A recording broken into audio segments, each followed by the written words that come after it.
Bonjour, je suis David Ozé et sur cette chaîne, nous parlons de la création et l'intégration des API afin de vous permettre d'améliorer vos applications existantes. Aujourd'hui, nous allons parler de MTN Momo, aussi connu sous le nom de MTN Mobile Money, et nous allons pouvoir discuter de tous les produits que MTN Momo offre afin de nous permettre, développeurs, de pouvoir intégrer différents services de paiement sur nos applications. Alors, sans plus tarder, nous allons discuter des points suivants.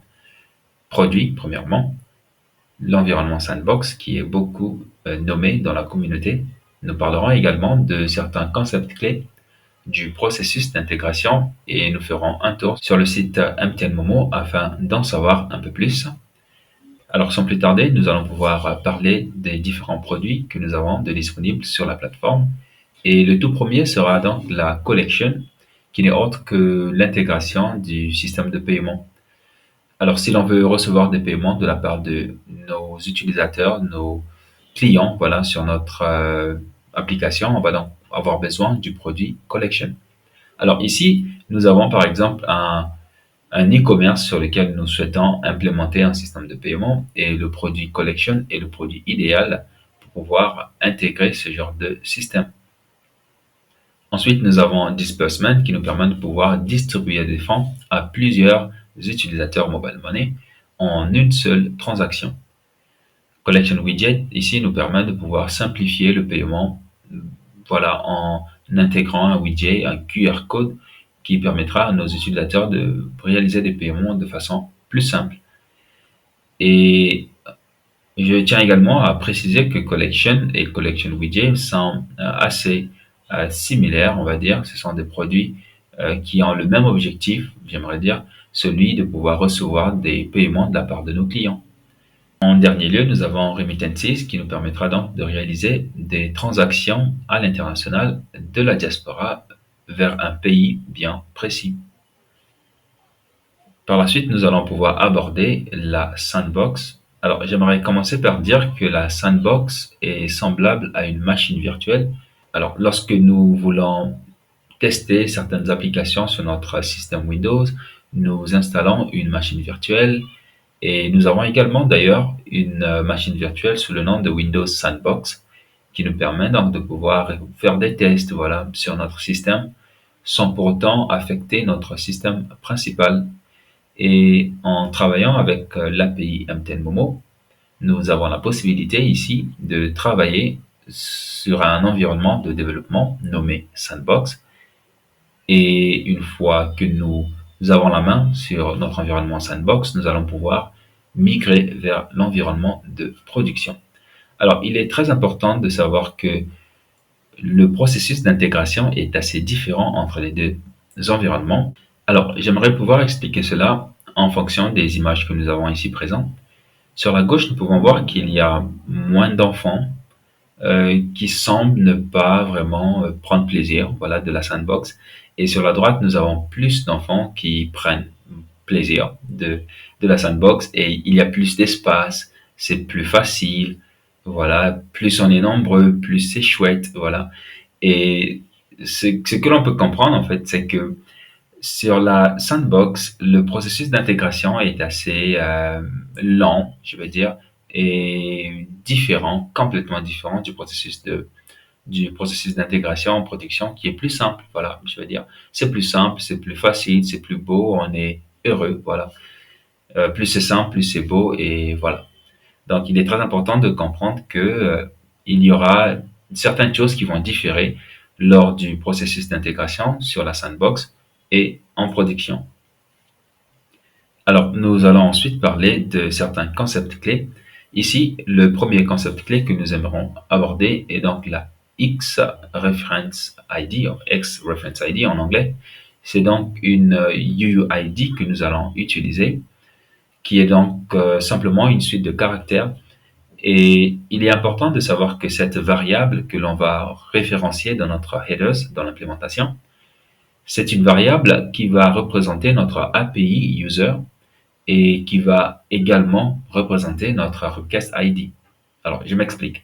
Lorsque nous créant notre user, parce que dans le processus d'intégration, nous allons avoir besoin de créer une API user. Il va falloir référencier un UUID qui aura pour variable XReferenceID. Et plus tard, dans le processus d'intégration, lorsque nous aurons besoin de faire une requête, il va falloir référencer cette même variable, seulement avec une valeur UUID également, qui ne sera pas forcément la même valeur UUID que nous aurions mentionné pour l'API user. Alors, très important de comprendre que l'XReferenceID va intervenir dans les deux situations, dans la création de l'API user et dans l'envoi d'une requête.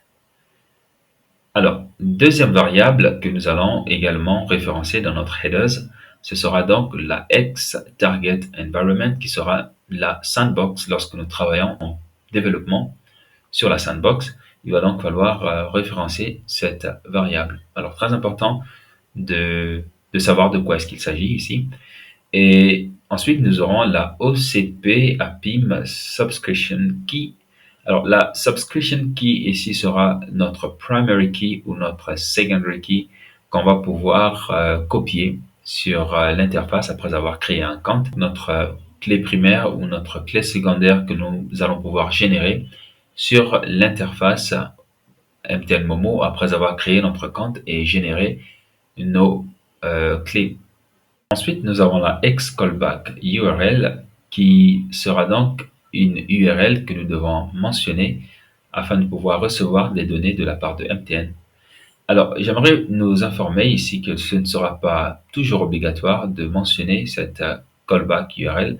Si nous souhaitons ne pas recevoir des informations de cette façon, nous avons d'autres alternatives qui nous permettent de recevoir des données en émettant par exemple une requête GET à la place pour pouvoir recevoir des données que nous aurions pu recevoir à travers notre XCallback URL. Alors, il sera également important de connaître ce que c'est une Basic Auth et Bearer Token que nous allons examiner de façon plus pratique dans la vidéo suivante.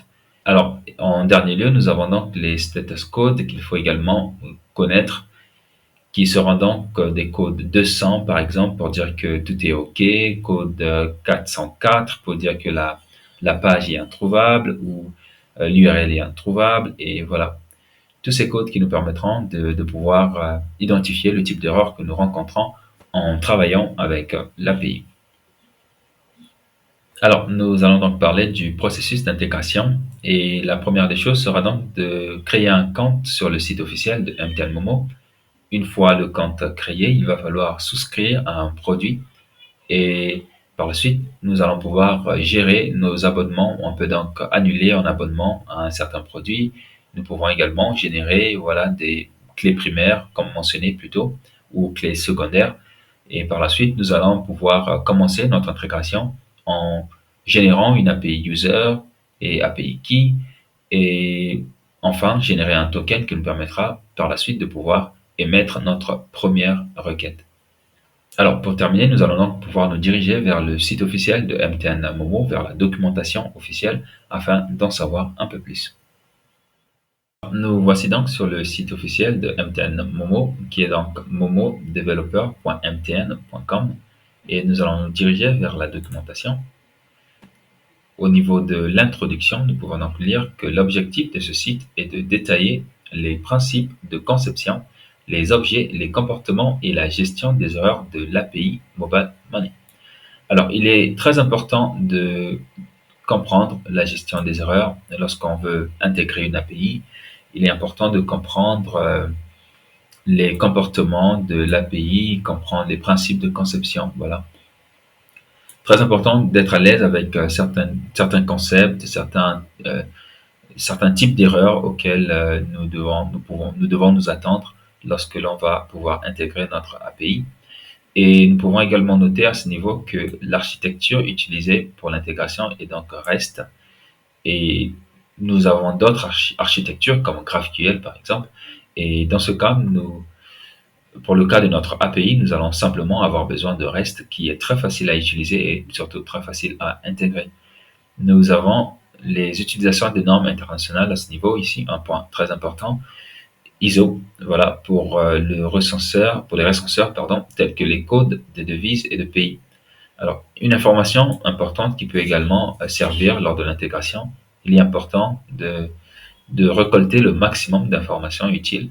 Ici, pour la devise euro, par exemple, nous allons mentionner EUR pour pouvoir faire référence à cette devise-là. Et par la suite, j'aimerais m'intéresser à commencer, c'est ce que nous avons mentionné dans la présentation. Il va falloir créer un compte, premièrement, il va falloir s'abonner ensuite à un produit comme Collection ou Disbursement.